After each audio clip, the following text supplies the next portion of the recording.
Hey,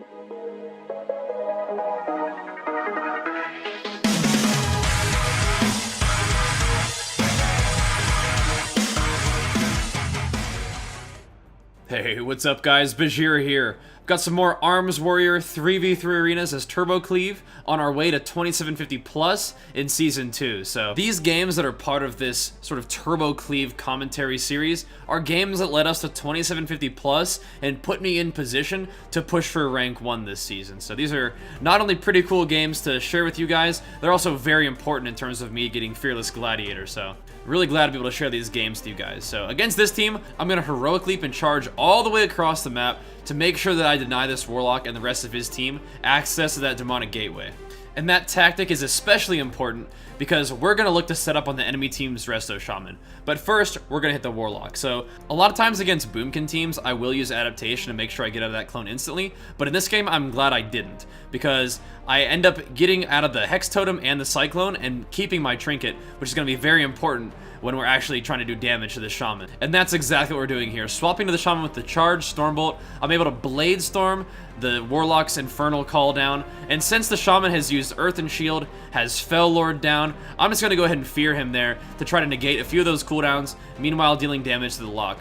Once that Earth and Shield totem is down, and once that Fell Lord's down, we're going to look to make another swap to the Shaman, and even though my Stormbolt and Sharpened Blade aren't up quite yet, I'm able to start my own CC chain with a pummel on his Healing Surge, waiting for him to cast another spell. I'm going to Stormbolt him on that spell. As soon as my Stormbolt's beginning to fade, I'm going to hit him with a Sharpened Blade, and since I reflected both Cyclone and Mortal Coil, neither of his teammates are able to get in the link, and the Shaman's going to go down. So just training the enemy team's healer doesn't always work as Turbo Cleave, but there are a few very important things that went in our favor that game. We denied them their gateway, we feared them on their defensive cooldowns, we started our own CC chain with a Pummel Stormbolt, Sharpened Blade, and then I got some really nice reflects on Cyclone and Mortal Coil to seal the deal and get us the win.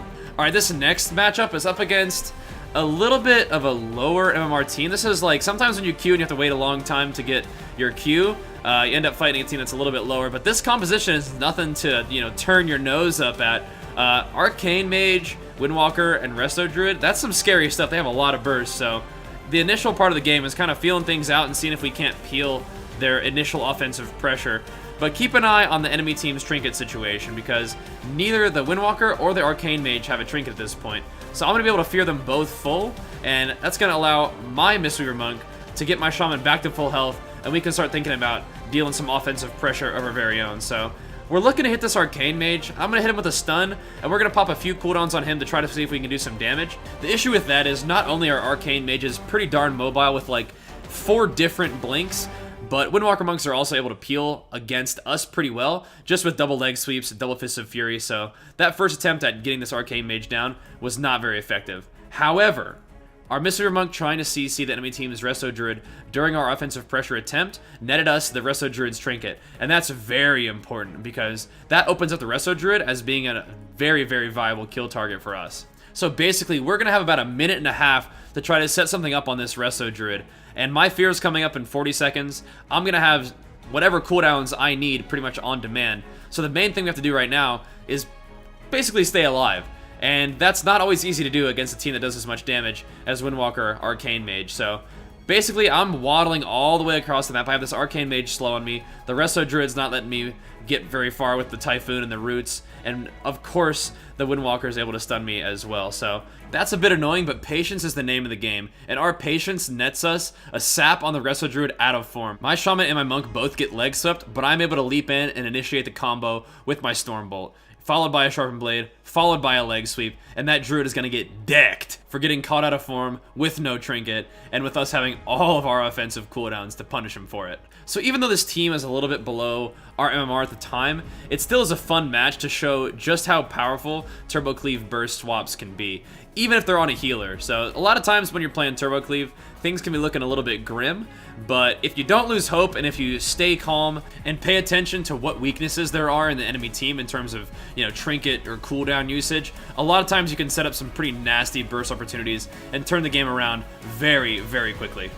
Alright, so this next match is going to be up against a very good Marksmanship Hunter Beast Cleave that we fought quite a few times on our way to 2750 plus or so. So one of the things that you'll notice about this team is that basically every time we want to get an offensive go, you know, our Stormbolt, cooldown, Sharpened Blade combo, you'll notice that this monk is negating that by hitting us with a Ring of Peace, which basically pushes me and my Enhancement Shaman away from our intended kill target.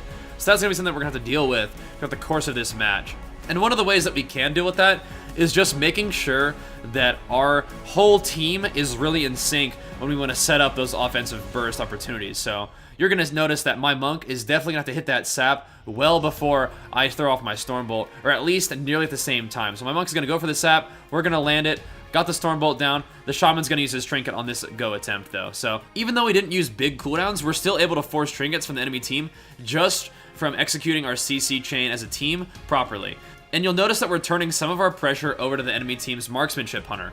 Marksmanship Hunters can do a ton of damage, but if you're able to pressure them and keep them on the move, a lot of times it limits their DPS output and can keep your team alive. Of course, the enemy team's Hunter is going to retreat to their pillar, which is going to leave their Shaman undefended in the middle here. Now, even though we don't perfectly CC with the rest of our team, we are able to force some cooldowns out of the enemy team with that Stormbolt, cooldowns, Sharpened Blade combo. Fortunately, the enemy team Shaman runs out of the Ring of Peace, so we're able to continue to do damage to him, but part of the reason for that is they're looking to set up on us as well.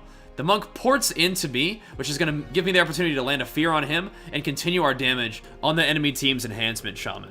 So you'll notice that both my Disarm and Duel are off cooldown, but I'm waiting to use them because I want to save them for when they actually are trying to do the most damage. Throwing a Duel and a Disarm on your opponents is fine. It's just like a, you know, during the match peel. But at the same time, it's going to be most effective if you actually negate some of their offensive pressure by using them. So for the first time in this match, we're actually going to force the enemy team Shaman to use his ethereal form, which means that he's going to be able to go completely immune to all physical damage every 45 seconds. So obviously this is going to make him a very tough target to kill, but we still have opportunities, and it probably is still a better idea to limit this Shaman's effectiveness rather than trying to train a Marksmanship Hunter. So a super important thing about Mistweaver Monk mirrors is that you need to stop the enemy team's Mistweaver from drinking. I'm not sure if you noticed, but I pretty much haven't used Heroic Leap once in this game until that very moment, because I know I needed it to stop the enemy team's drink from occurring. If we're able to win on mana in a match like this, that's pretty much a win condition for us, since both monks are going to be chewing through their mana really quickly to try to out-heal this Enhancement Shaman damage. So in this moment where they're popping Heroism, this is a very important moment to be peeling, and I wasn't quite able to land a Disarm on the Enhancement Shaman during his burst, but I was able to duel him and kill the Hunter's pet, which is going to reduce the enemy team Shaman's damage by quite a bit, and without a pet, the Hunter won't have Mortal Strike or access to a lot of his utility as well. I also used my Rallying Cry there, but since I opted to go for the short Rallying Cry rather than Spell Reflect, it's only a minute cooldown. And I know a lot's happening in this match very quickly, but take note that the enemy team Shaman used his ethereal form there. So once again, we have about a 45-second window to take this Shaman down. So this moment right here represents an excellent time for us to try to force a few enemy cooldowns, which will leave them vulnerable once our Stormbolt and Sharpened Blade come back up in 30 seconds. So my monk is able to roll in and land a leg sweep on the enemy team's monk. The monk decides to use this human trinket on that, but I'm going to catch him in a fear before he's able to roll all the way across the map. And even though I don't have Stormbolt or Sharpened Blade, I do have Battle Cry and my trinket saved up, and we're able to score a kill right in the nick of time. Those Mistweaver and Enhancement Shaman mirrors are some pretty technical and fast-paced matches, but I really enjoyed that one, and I'm definitely glad that we got the win. Now this next match is going to be against a comp I don't see terribly often anymore. This is kind of one of those things that maybe you saw more of in WoW or something like that. But this is going to be Feral, Destruction Warlock, and Restoration Shaman. So one of the things that we're going to be looking to do here is make swaps of the Feral Druid. And even though this first swap wasn't especially clean, notice that we still got the Feral Druid's Trinket and Shield Wall. So now one of our plans is definitely going to be to try to limit the damage that this Destruction Warlock is going to do until we have our CC chain rolling back around.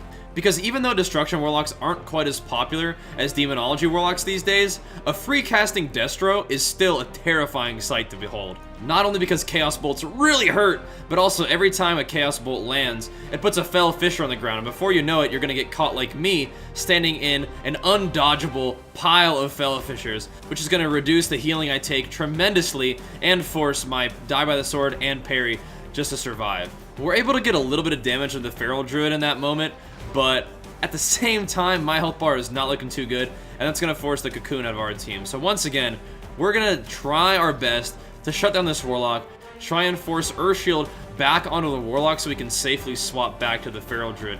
To be fair, Urshield doesn't necessarily save you from our damage. It's just one of those things that allows us to kill the Feral Druid in one stun if he doesn't have enough damage mitigation.